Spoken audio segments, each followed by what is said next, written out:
ఎగ్జామ్‌లో వచ్చినటువంటి ఈ ప్రశ్నకు సంబంధించిన వివరణ మనం ఒకసారి చూస్తున్నట్టయితే, ఎన్‌సిటిఈ యొక్క ఫుల్ ఫార్మ్ మనం చూసినట్టయితే, national council for teacher education.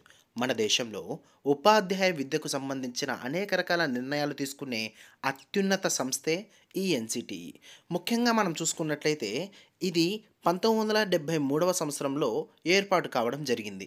అయితే 1973వ సంవత్సరంలో ఏర్పాటైనప్పటికీ దీనికి ఎటువంటి చట్టబద్ధత లేదు.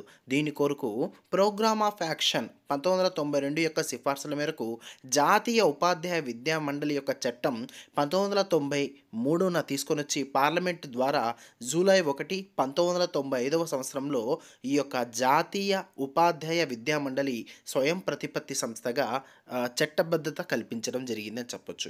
అయితే ఈ యొక్క ఎన్‌సిటిఈ దేశవ్యాప్తంగా 4 ప్రాంతీయ కార్యాలయాలను ఏర్పాటు చేశారు. ఇక్కడ మనం ముఖ్యంగా గమనించినట్టయితే ప్రధాన కార్యాలయం అయితే ఢిల్లీలో ఉంది. అయితే 4 ప్రాంతీయ కార్యాలయాలు ఎక్కడున్నాయో మనం తెలుసుకోవాలి. ఈ విధంగా మనకు ప్రశ్న అడుగుతాడు.